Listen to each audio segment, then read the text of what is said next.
En este momento me estoy bajando del metro en la estación de Insurgentes porque vamos a conocer hoy la Zona Rosa, uno de los corazones de la Ciudad de México. No La glorieta de Insurgentes. Perfume barato en un envase elegante. Hija de nueva rica que pretende presumir de mundana, pero que regresa temprano a casa. Guapa pero tonta, elegante pero frívola, una colegiala snob, glotona y amanerada, ilegítima, pretenciosa, mojigata. Los calificativos los pone en un memorable reportaje el escritor Vicente Leñero.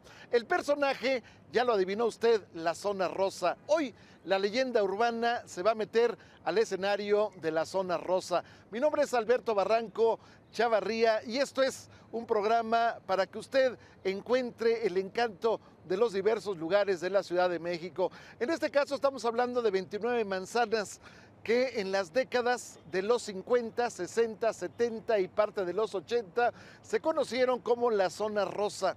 Estas 29 manzanas van de Avenida Chapultepec hacia Paseo de la Reforma y del otro ángulo estamos hablando de Insurgentes hasta la calle de Sevilla, un lugar donde desfiló la moda en su momento, las minifaldas, las midifaldas, las maxifaldas, los pantalones acampanados, los pantalones ajustados, las camisas abombadas, los morrales, los pantalones de mezclilla remojados en petróleo, los automóviles deportivos, el agogó, en fin, todas las modas, todos los estilos, todas las formas de vida de la Ciudad de México desfilaron en este escenario de la Zona Rosa. Vamos a contar hoy de qué se trata, cuáles son las anécdotas, cuáles son los escenarios donde se desarrolló esta importante franja de la Ciudad de México, que todavía aquí está para darnos muestra aún del cosmopolitismo, para darnos muestra aún de que aquí conviven en todos los escenarios las gentes de todas las diversidades, sea ideológicas, sea sociales, sea de cualquier otra índole, trabajadores públicos o trabajadores privados. La Zona Rosa tiene un nuevo atractivo.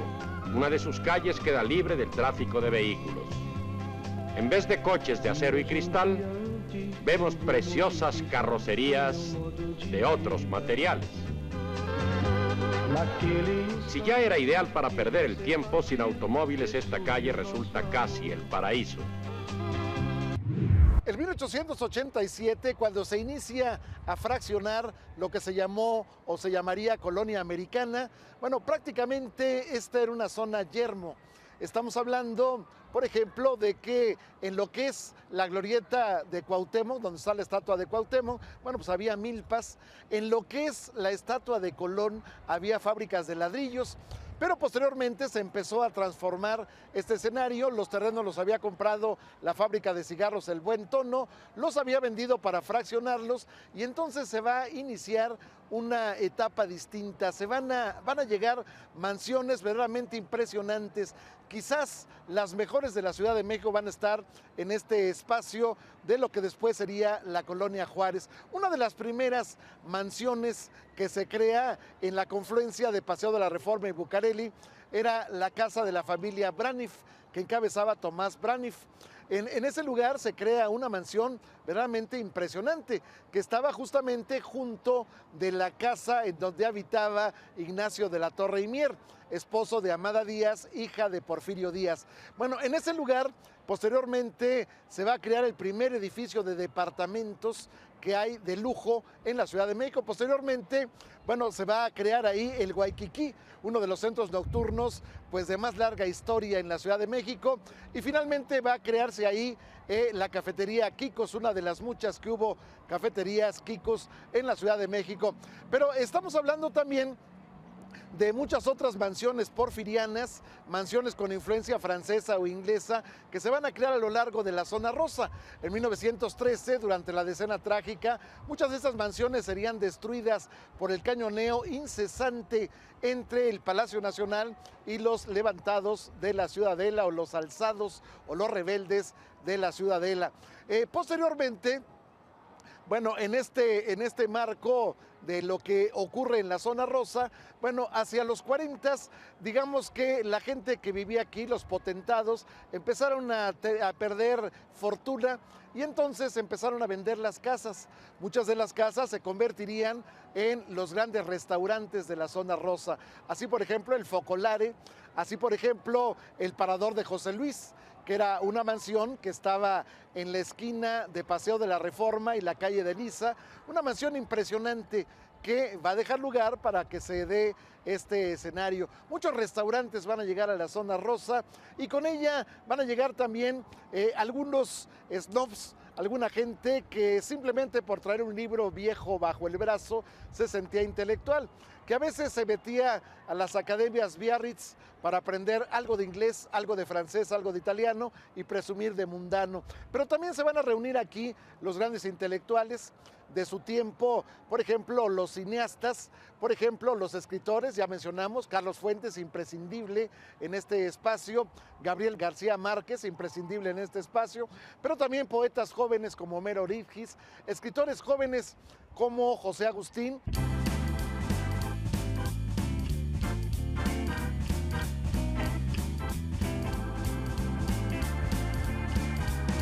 La zona rosa es parte vital de la colonia Juárez, nombrada así el 21 de marzo de 1906. Antes esta colonia se conocía como la Colonia Americana, creada por un decreto en el Porfiriato en 1898. Hoy en día es un centro cultural muy importante. Encontramos galerías, cafés, restaurantes, boutiques, centros nocturnos y muchísimos otros tipos de actividades que se pueden llevar a cabo aquí en este pulmón de la Ciudad de México. ¿Por qué zona rosa? ¿Por qué zona rosa? Algunos dicen que la definición la dio Salvador Novo, el gran cronista de la Ciudad de México. Otros dicen que no, que en realidad fue el maestro José Luis Cuevas quien bautizó a esta parte de la ciudad con ese nombre. Lo cierto es que originalmente a esta zona se le llamaba Zona Dorada. El nombre no pegó por diversas circunstancias y entonces se le cambió por el de Zona Lila. Y bueno, pues este menos pegó por la connotación que tiene el color en relación con preferencias sexuales. Sin embargo, bueno, pues dicen que fue la generación espontánea la que hizo que se le llamara Zona Rosa. A alguien se le ocurrió y así quedó finalmente el escenario. Pero la mejor definición la da Vicente Leñero. Dice, demasiado tímida para ser roja y demasiado atrevida para ser blanca. Esto es la zona rosa. Y bueno, en realidad el nombre es lo de menos. Lo importante es la historia que tiene detrás, las melenas, el cabello en forma de cola de pato al final, a lo Tarzán, en fin, todo lo que representa y representó las películas, las estrellas, las vedettes, todo lo que ha representado la zona rosa, sobre todo en el mundo intelectual. Pero vayamos por partes. En primer lugar, podemos decir que en este escenario estaba originalmente la colonia americana. La colonia americana estaba integrada fundamentalmente por ingenieros que habían llegado tanto de Londres como de Estados Unidos, de Inglaterra y de Estados Unidos, para participar en la industrialización de lo que sería la Ciudad de México y en general del país a través de la época de don Porfirio Díaz. En este marco, la colonia americana se convertiría en el año de 1906 con sus casonas de estilo snob, con sus casonas de estilo londinense, con sus casonas de estilo francés, de estilo campestre, se convertiría en la colonia Juárez. Por disposición del presidente Porfirio Díaz, al conmemorarse el centenario del nacimiento de Benito Juárez, esta zona pasa a tener el nombre de Colonia Juárez. ¿Quién había industrializado, quién había construido esta zona? Bueno, pues estamos hablando de un personaje interesante, el defensor de Maximiliano. Estamos hablando de Rafael Martínez de la Torre.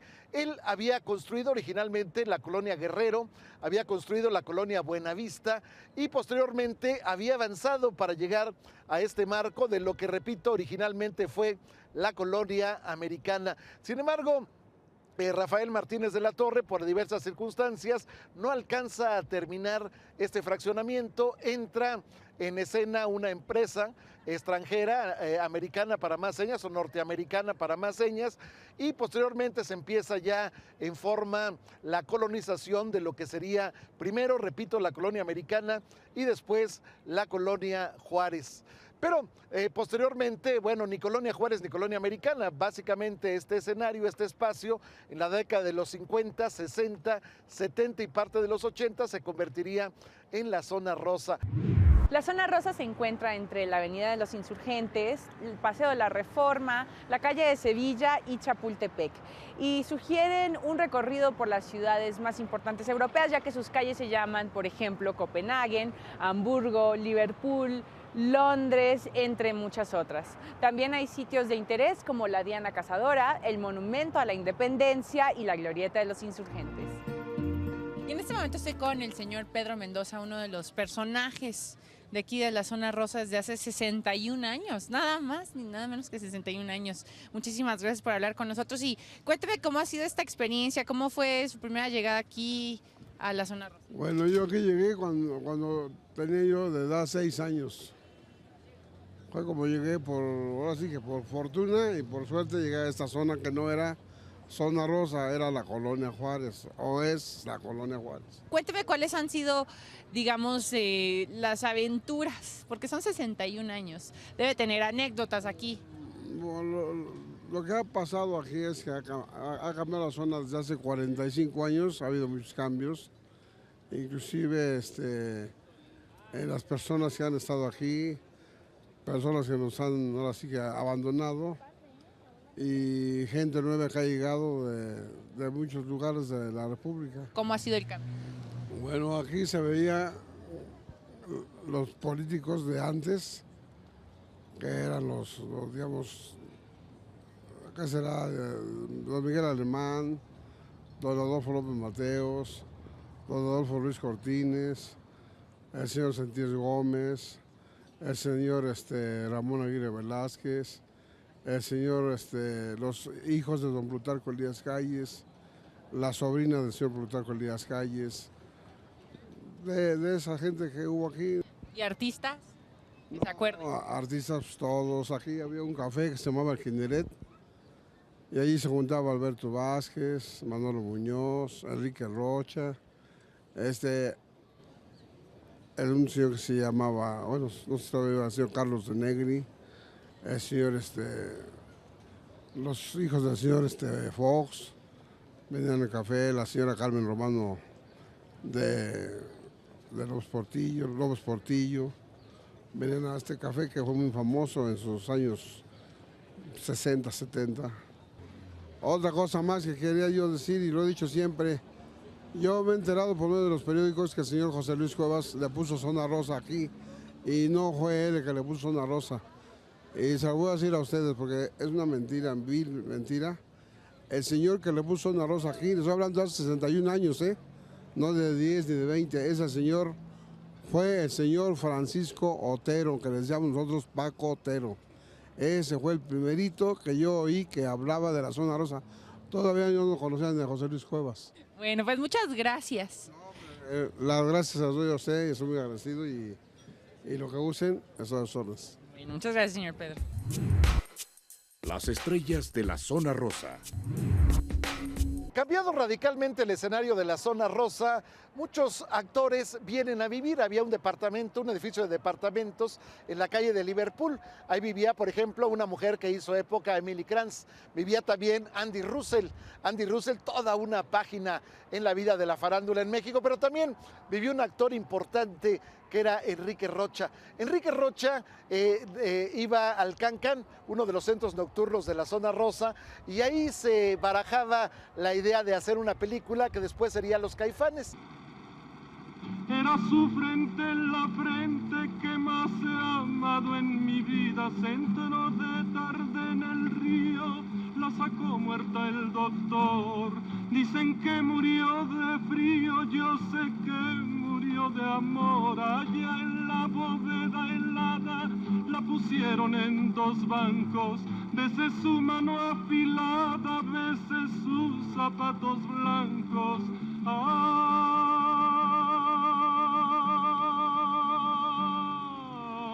Enrique Rocha originalmente iba a ser el papel que finalmente se le entregaría a Enrique Álvarez Félix, su tocayo.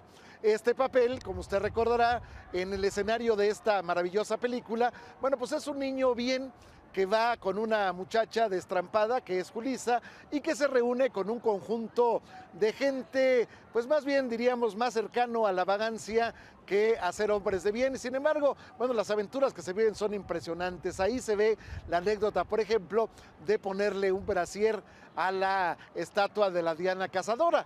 Ahí se ve, por ejemplo, la travesura de meter a una persona estando viva en una caja de muerto, en fin.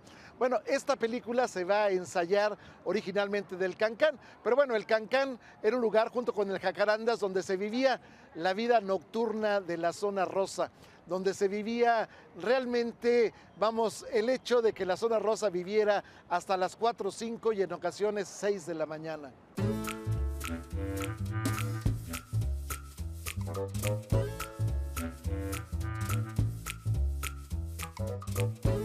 Aprovechando el trazo del Paseo de la Reforma, muchas familias acaudaladas del centro histórico decidieron mudarse a las afueras de la ciudad para estar más en boga al estilo nuevo del Porfiriato, que era un estilo más europeo con mansiones enormes y chalets muy estilo francés.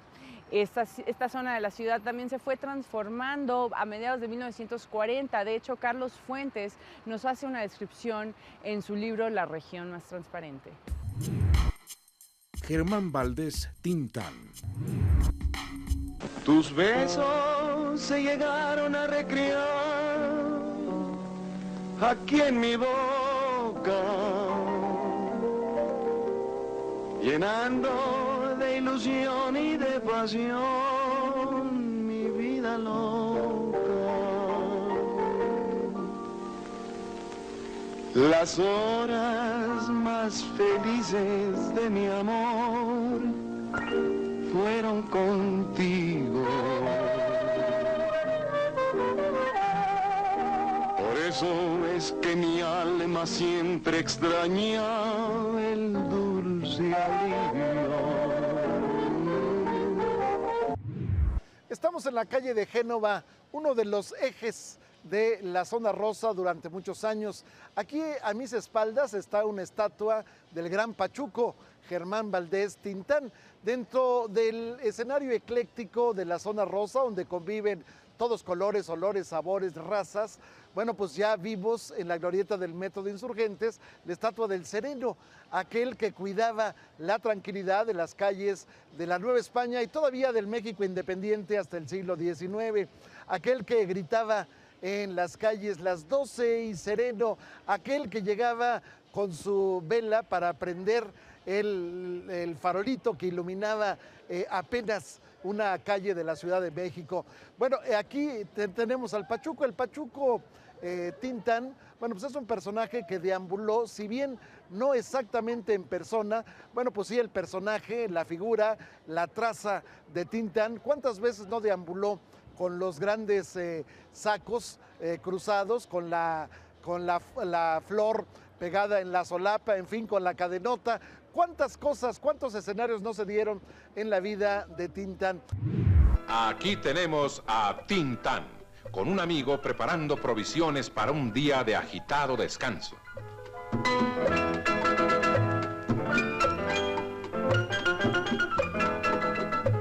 En su hermoso yate, el capitán Tintán es un viejo lobo de mar.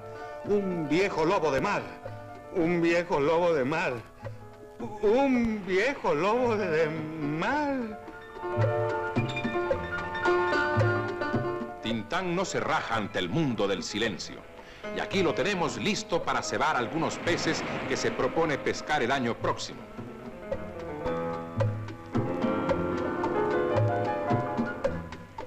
Es la zona rosa una bella cosa para quien la vida debe ser vivida avec placer. desde Balenciaga hasta Macasaga. El versito corresponde al escritor Carlos Monsiváis. Él fue en su momento uno de los asiduos de la Zona Rosa. ¿Por qué? ¿Por qué ese versito? Bueno, porque alguien pensaba que la Zona Rosa era el paraíso de lo snob. Alguien pensaba que la Zona Rosa era simplemente el lugar donde desfilaban las modas, desfilaban las condiciones, desfilaban los automóviles, desfilaban los lujos. Bueno, pues un personaje imprescindible de la Zona Rosa fue la poetisa conocida como Pita Amor, Guadalupe Amor. Guadalupe Amor o Pita Amor recorría las calles de la Zona Rosa con su sonido imprescindible, con su sonido inseparable, que eran el montón de pulseras que traía en los brazos, y entonces llegaba a los cafés, se metía y sin más declamaba versos en contra de los hombres. Alguien decía que era el fantasma de la Zona Rosa, Pita Amor, pero en realidad, bueno, pues Pita Amor era solo uno de los muchos personajes que deambularon en la Zona Rosa entre los restaurantes. Por ejemplo, aquí en la calle de Génova está como sobreviviente todavía el restaurante Conditori, pero también estaba el Toulouse-Lautrec, que después de cafetería se convertiría en restaurante. Estamos hablando también del Alfredo, estamos hablando de muchos restaurantes que dejaron una honda huella en este lugar, pero también de las galerías. ¿Cuántas galerías de arte le dieron sentido, le dieron profundidad a la Zona Rosa? Por ejemplo, la Galería Mizrachi, la Galería de las Hermanas Pecanins, que en realidad eran dos gemelas y una hermana más, eran tres las hermanas Pecanins. Ellas van a crear el restaurante La Tecla y se van a crear también una gran cantidad de lugares de venta de joyerías, de venta de lugares de artesanías y demás. En este marco va a surgir la Asociación de Comerciantes de la Zona Rosa. La va a encabezar originalmente un señor de origen ruso llamado Sergio Leites. Sergio Leites fue el hombre que trajo a México la joyería fina, fue el hombre que le dio origen a la joyería Tane. Bueno, pues Sergio Leites fue el primer presidente de la Asociación de Comerciantes de la Zona Rosa, que después se encargó de darle embellecimiento a este lugar. Solamente en la calle de Génova hay dos esculturas que fueron donadas a la Asociación de Comerciantes de la Zona Rosa, que han presidido muchos restauranteros, que han presidido gente que ha dejado huella en alguna forma, que ha pugnado porque llegue el adoquín a la Zona Rosa, que ha pugnado porque llegue pues alguna otra forma que le siga manteniendo, que le deje viva la posibilidad de que la Zona Rosa siga siendo el imán para gente de toda condición.